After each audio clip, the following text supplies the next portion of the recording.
it is time to talk about Arsenal FC, Arsenal Football Club. The standards have been dragged into the mud. We are 9 points behind Liverpool. It feels like the title race is pretty much over at this point. I know a lot of people are going to say, oh, it's so early. How can you say that? Oh, it's only November. How can you give up so easily? It's just, uh, it's just the reality. It's just facts. How many teams have come back from a 9 point deficit to go on and win the league? It feels like we have to be perfect now. And once again, we go away from home, we go 1-0 up, and we don't win the game. 1-0, and we fucked it up. Red Army, the best defence in the league, conceding again. No clean sheet. We've conceded however many goals now. It's a joke now. We had our strongest team out yesterday against Chelsea. The game finished 1-1, and we're going to get into it. There's a lot to talk about, and I've been gone for a while, but now's the time to come back and have my say on the matter, because there is a lot to talk about, a lot that's gone wrong in a very short period of time. Let's just go off the top of my head. I've not scripted this video. Just going from the heart, from the passion of this club, of what the fans deserve. 2 years in a row we challenge City to the absolute death. Last year we finished 2 points behind. Maybe one victory we would have won the league, one different result, and now we've already lost to Bournemouth 2-0. We lost to Newcastle 1-0. We lost to Inter away 1-0. That's unbelievable what's happening right now. And then of course, we think, oh, every performance is better than the last, but that doesn't mean anything because all the performances have been shit. Of course they're going to be better. Because when you're at the bottom, anything is better than fucking nothing. So wow, well done. Oh my god, they said, the Inter performance was supposedly better than the Newcastle one, even though we still lost and didn't score a goal. It was still 1-0.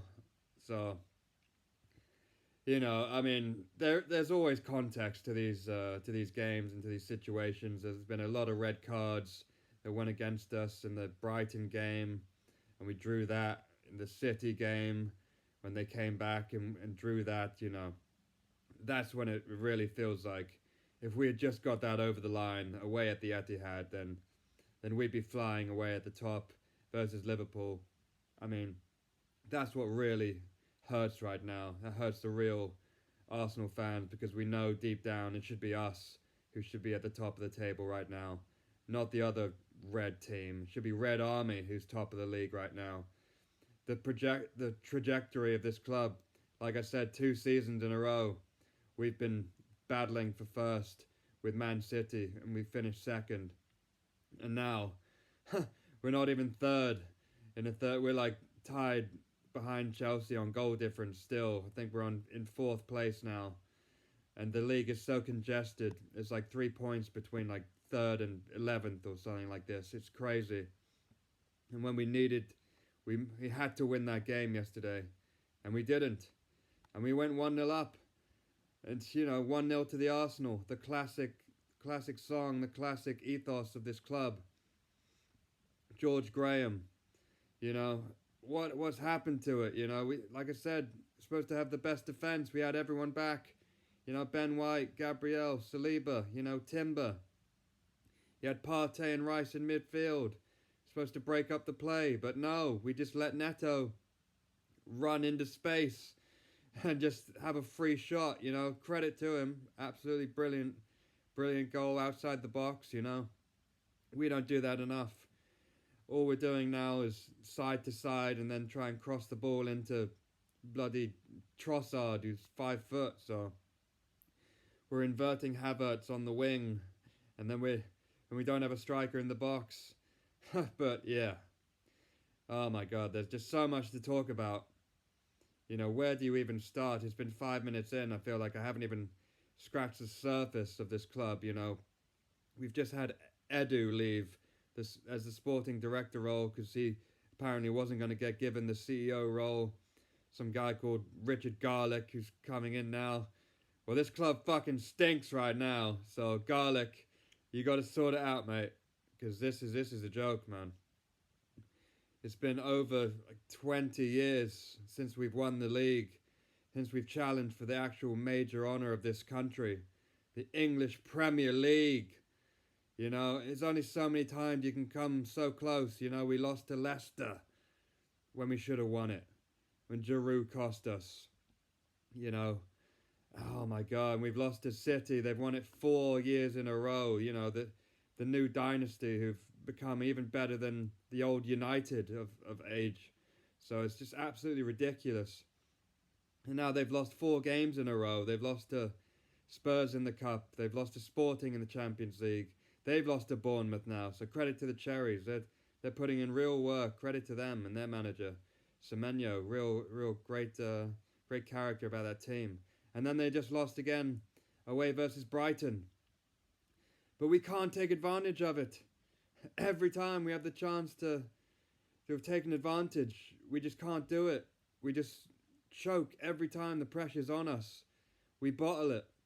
They say Spurs is Spursy and Bottle FC, they gave Ipswich their first win. So, I mean, that slightly cheered me up. Credit to Ipswich, the tractors, combine harvesters, If anyone's going to give them their first win, it was Tottenham. So at least it wasn't us. So thank God it wasn't us. But yeah, dear God, man, it's just absolute disgrace what's happening right now. And serious questions have to be asked about the manager and how long we can just put up with mediocrity at this club. He's been here since I think 2019. It's nearly 5 years now. He's won 1 FA Cup in that time. And, for Arsenal Football Club, it's just not good enough. But, people will say, we've come so close the last 2 years, he's come in, he's changed the team, he's brought his own philosophy, trust the process, keep the faith. But, a lot of people starting to question it now. Edu's left. Has he seen something that we haven't behind the scenes, allegedly he's getting paid triple his wages to move on, and he's going to manage 3 different clubs. Nottingham Forest, Olympiacos, and Rio Ave. So it's hard to turn down that, even if he's an old invincible and legend at the club. There's only so much loyalty a man can have when money talks. So that's why all these people, they go to Saudi Arabia, like bloody Ivan Toney. And we should have put a bid in for him. We need a striker, and we're relying on Kai Havertz. Like I've said this before, we have Kai Havertz, City have Erling Haaland, and that's the difference. Strikers score goals, and goals win games. It's as simple as that. If we're going to keep crossing the ball in, then play 2 strikers up top. 4-4-2, go back to the olden days. But it's just never going to happen anymore. Football's moved on. They'll call me a dinosaur for even suggesting to play a 4-4-2. Oh no, we're too advanced for that nowadays. That's championship talk. That's rubbish, that's non-league. But no, it's effective. Football's football. You put the ball in the back of the net. If there's 2 big strikers there, it just makes a difference. Gabriel Jesus is absolutely useless. He's toothless. He's been an absolute disgraceful signing. Speaking of signings, I think there's a lot of there's too much harsh criticism on Raheem Sterling. A lot of people saying, they're blaming him, but it's not his fault if Arteta doesn't even give him a chance. He hasn't had a proper chance to play in this team, and when he has played, for the very few times he's played, he's looked actually decent. He'll take on his man, he'll drive down the byline, get some crosses in. But like I said, he hasn't been given a proper chance in this team. You know, there's no adequate backup for Saka. He just plays him 90 minutes every game, refuses to play him. He never replaced Nicolas Pepe. He never replaced Aubameyang. These are people he chose to get rid of, and he never replaces them. We've had an awful transfer window where, once again, he got rid of Emile Smith-Rowe. He didn't replace him. He got rid of Vieira, which he didn't replace him. And now, when Ødegaard was injured for so long, you know, we completely missed him. One player missing completely changes the team, because then we have to put Partey at right back, and then Timber, who's a right back, at left back, and then they have to invert and this and that, and the whole system is different just because one player, and then he refuses to play Nwaneri when all the fans can see he's ready to start and make an impact, or even come off the bench earlier than bloody. He's only giving him like 10 minutes or this and that, when every time he comes on he makes some sort of impact, whether it's turning his man and shooting or trying to do anything he can to help the cause. So thank goodness we've got Ødegaard back now. But yeah, you know, he played really well yesterday. What a machine. 90 minutes he played in that game. Got a great assist for Martinelli, who could have scored twice in that game, but it was a good goal at the near post, but the keeper should have saved it. There's no way keeper should be letting that in at the near post. But yeah, we go 1-0 up away versus Chelsea. That's it. See it out. Just like what Inter did, you know? But no, we can't. We can't just see it out and get the 3 points away from home. It would be a huge victory with the international break coming up now. I don't know how many weeks it is. It's a ridiculous, another international break. Every time it just breaks up the season and the momentum of the season. Every single time it's just pointless. What is this now? The Nations League, bloody qualifying for the World Cup or Europe? I don't even know anymore. Don't even care. Lee Carsley, I don't care about him. He doesn't even want to be the England manager. You know, get Tuchel in and then we can start. You know, we're supposed to have the best young English players ever. You know, Saka, Foden, Bellingham. And we're still fucking not winning anything every time. So, oh man, it's so hard. Every time you have hope for Arsenal, they let you down. Or England, they let you down. It's the hope that kills you. You know, been hoping for 20 odd years that we're going to win the league again.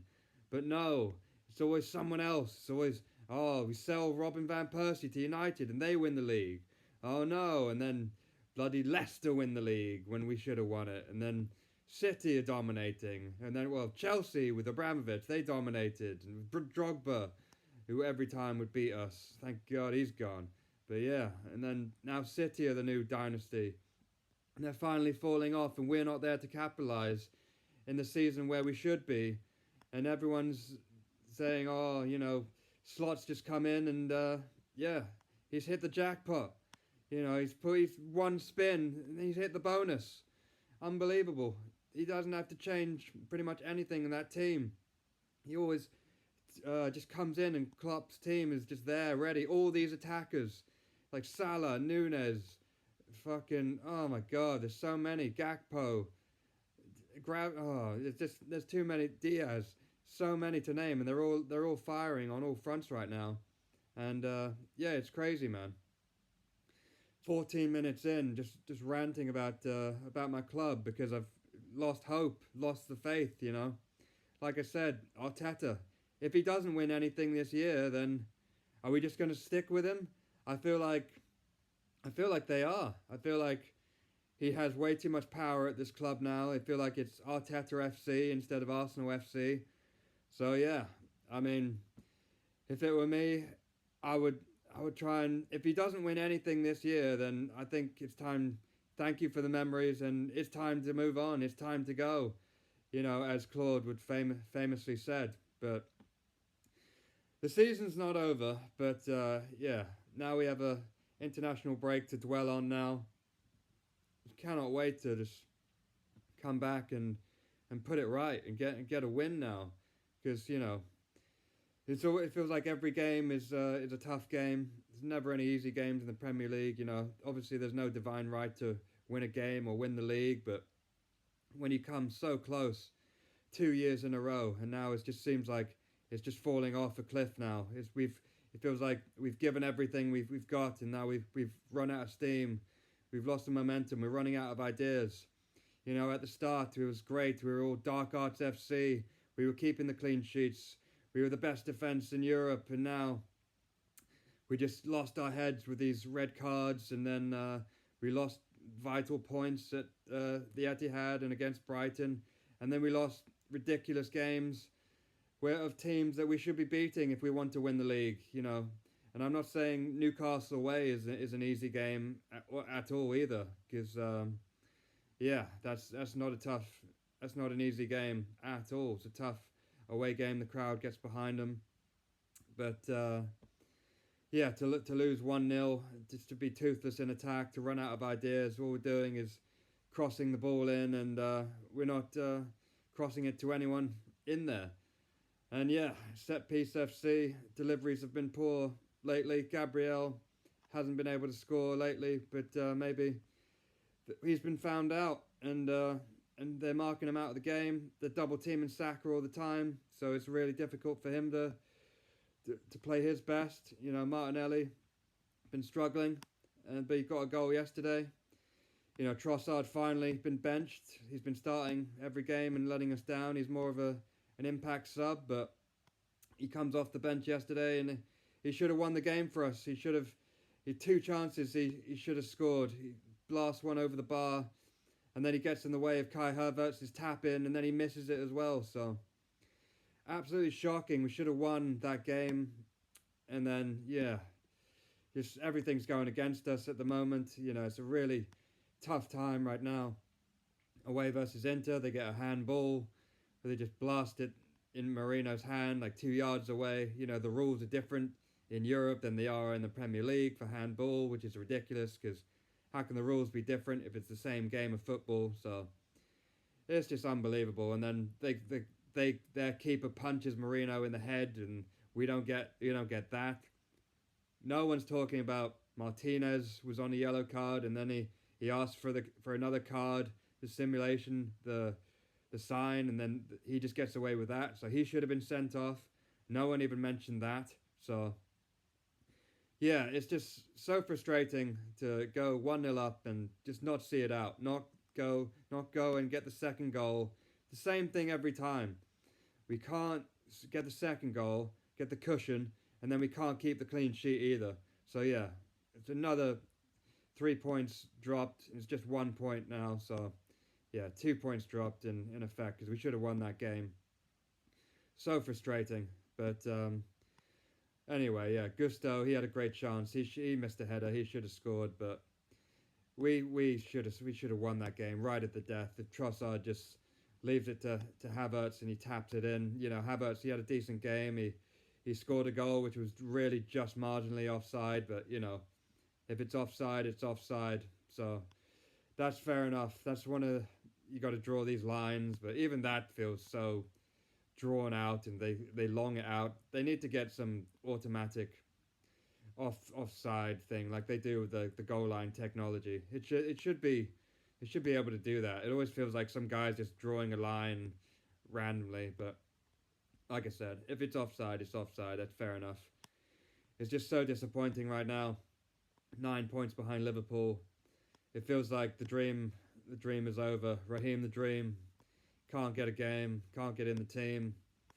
He can't come on as a substitute and make an impact, because Arteta doesn't trust him. It feels like it was one of Edu's signings last day, panic buy, and Arteta, if he doesn't trust you, he just leaves you on the outside to rot, and he's probably going to make him train with the under 21s or something to really demoralise him even more, to force him to leave, which is what he seems to do. But anyway, big questions need to be asked now about Mikel Arteta. It seems like we're going to have to win Carabao Cup or the FA Cup, because it's not looking likely we're going to win the Premier League. 9 points behind Liverpool, at least 4 points now behind City. And yeah, good luck winning the Champions League against Barcelona, Real Madrid, Bayern Munich, Inter Milan even. So yeah, there's no guarantees in this in the beautiful game, but hope is what kills you. That's all we have right now is hope. But like I said, if Arteta doesn't win anything this season, then I think it might be time to go and find someone who's more qualified, who can get the best out of these players. And everyone will say, who? Who are we going to bring in? Like we're just forced to stay with him forever. Like he is Arsenal FC. You know, credit has to be given in some respect that he's changed the team and he's brought us back from where we were to be title challengers. But it's been so close, but not enough. This is a results business, and success comes from trophies. And he's only had one FA Cup, and I gift that to him from the greatness of Aubameyang. And like I said, he got rid of him, and he's never replaced him. He's chosen to put Havertz as his striker when there were so many different strikers in the window that we could have gone. We could have got Tony, Osherman, even Isaac, who scored against us. So there's so many different options. It seems like Gyökeres now is going to move on to United from Sporting. They just scored a hat-trick versus Man City. So yeah, all these great options are quickly disappearing now, and we're stuck with Kai Havertz, who, you know, I'm not going to say 60 million down the drain as the song goes, but it's not fair to him because he's not an actual striker either. It's hard to say what his position really is, but I think he's better up top than he is in the midfield. So, but if he's out, then I don't trust Jesus either. We need to in January actually sign a proper striker, but it's so hard in January unless we're going to pay the money, and it seems like we don't really want to pay the money, and that's why we're not winning the league, because that's the difference. We have Havertz and City have Haaland, and Liverpool, they have Mo Salah and Van Dijk and all these people who've won the Premier League, they've won the Champions League, they've got it over the line, they've been there, they've done that. You know, it's a battle, but yeah, we'll be lucky to finish third at this point. So yeah, Arteta, if you don't win a trophy this season, then it might be, I think it will be time to go. But like I said, this club is so fixated on him, and Super Mikel Arteta, he knows exactly what we need, apparently. So let's see it. Time's ticking away, time's running out, and it's up to you now, Mikel, to turn this around, give the fans what they deserve, and give us a trophy. All right, so yeah, thanks for listening to this rant, this Arsenal rant. There's still so much to say, but like I said, I think it's time to wrap this one up now. All we really want as fans is success and to win trophies. And like I said, there's no divine right to do it, but having come so close 2 years in a row, it feels like we've really dropped the ball this season, and we've let it slip away. It feels like we need to win every single game now. We need to be perfect.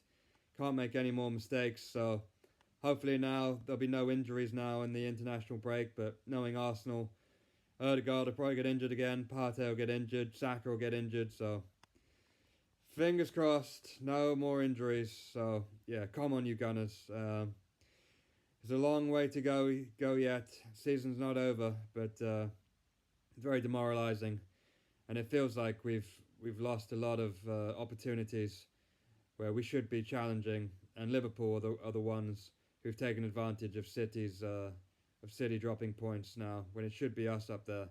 So yeah, that's the real disappointment about this situation, where it should be us, and all these stupid losses and against Bournemouth and Newcastle and etc.